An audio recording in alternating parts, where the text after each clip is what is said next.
Hello, and welcome to another episode of That Doesn't Make Sense. We will explore the often overlooked stories of black soldiers who fought in the Confederate Army during the Civil War. Despite popular belief, there were black soldiers who fought in the Confederate Army, and their stories are worth examining. Unfortunately, we won't be able to examine these stories because there is no or very little recorded information, names of soldiers who had fought or were preparing to fight in these wars.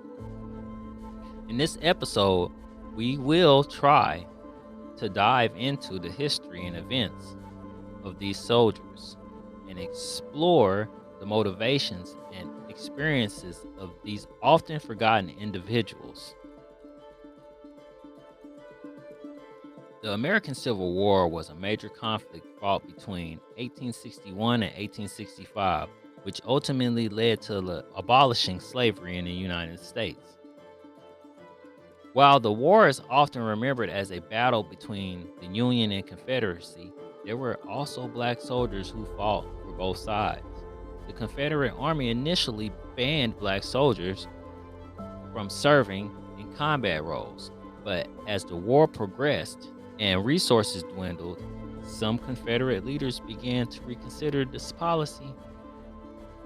So in 1861, the Confederate Congress passed a law prohibiting black soldiers from serving in combat roles. However, this policy was not strictly enforced, and some black soldiers did fight in the Confederacy in support roles such as cooks, laborers, teamsters, not soldiers.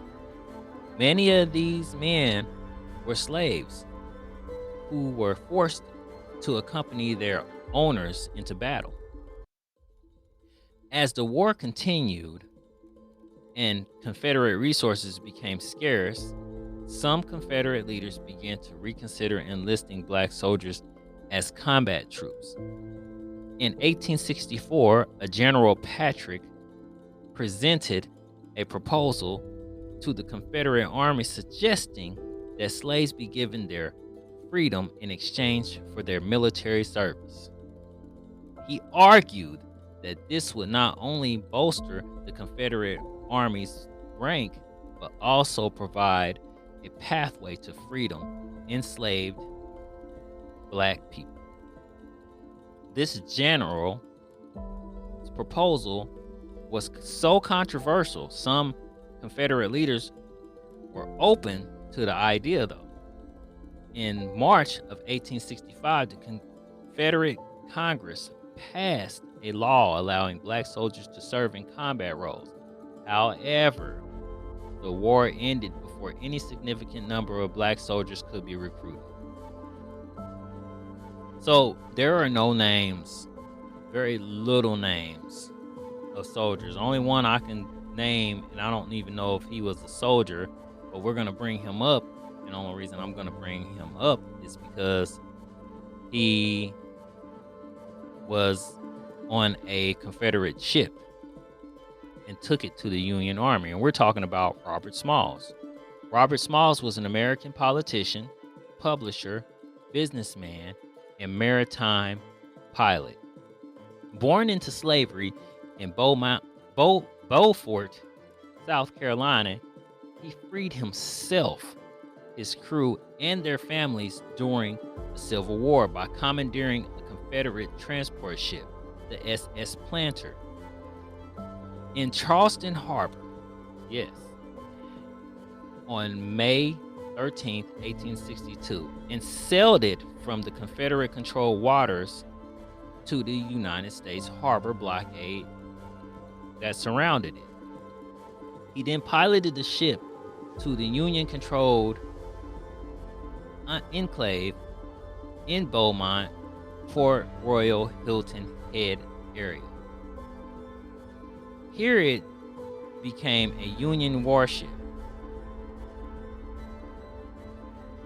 His example and persuasion helped convince President Abraham Lincoln to accept African American soldiers into the Union Army because they weren't letting black soldiers, black ex-slaves, be in the Union Army either as soldiers. They would let them cook, they would let them clean, they would let them serve, but they would not let them fight for their country that they are in. Now, when I say that and people say, well, it wasn't their country, when it's 2 or 3 generations and you're born here, even if you're born in a slavery, you are an American citizen. This is your place. Maybe back then it was a little bit different, but you get the gist of it. So the motivations of the black soldiers who fought for the Confederate Army varied widely. Some were forced into service by their owners, while others saw an opportunity to fight for their own freedom. Some were motivated by loyalty to their owner, while others were motivated by the promise of payment or the hope of gaining their own freedom and possibly freedom for their families. Understand that when they forced these people into slavery, they had things over their head. It wasn't about just death to them. And yeah, they probably had an opportunity to escape, but think about what the escape would do to their family. I remember hearing about the Iraqi war, and I have a friend that has a grocery store, a convenience store in Independence, Missouri. He's an Iraqi guy, and he fought against us in the first war. And he was forced to fight against us because they threatened to kill his family. They threatened to take that from him. And that's a hard thing when somebody is threatening to take stuff from you that you love. Not materials, people. But according to them, they were property, which is horrible. But these properties wanted to fight. These black ex-slave or enslaved people, some wanted to fight, and some didn't want to fight. Some wanted to fight because they thought they were going to get freed by the Confederate Army, but that just, to me, that doesn't make any sense. So I felt like they were being lied to, because one of the parts why this war was going on was because they didn't want to give up that convenience of having someone do their work for them for little to nothing. What also doesn't make any sense to me is, you remember Glory? There are actually recorded where some of those people didn't want to fight. They were forced into fighting. They were forced into fighting because they were promised freedom too. So not only were the Confederate soldiers doing this, the Union soldiers, the Union officers doing this, and they were understand the treatment of any black soldier, any black person in these armies back in the day. They were treated horribly. They weren't treated like heroes. They weren't treated like people or individuals. They were treated like property. It reminds me of an episode of South Park, one of the ones where they were fighting Canada, and they had this thing called Operation Darkies in front. So they put all the black people in front to get killed off, while the regular soldiers were in the back and they were doing the damage. I believe wholeheartedly in my heart that that was real, and that's really what was going on back in that day. Not only because the movies show you, to give you a depiction of certain things, but we know the heart of some of these men and women back in that day. The tortures and atrocities that people went through throughout history are horrible. It is important, as I always say, to learn all that you need to learn, all that you can learn, so you don't make the mistake of moving backwards. So we learn about our history, not to move forward with anger, but to move forward with compassion, and to understand that back in the day, these people weren't very intelligent. There were some people that were, but the people who are leading, just like the people who are running things now, not very intelligent. We have to take that into consideration when we learn what we learn about our history. Our history is not meant to be forgotten. And unfortunately, there are people out there who take this history from us because they don't want us to be educated on this. They don't want us to know.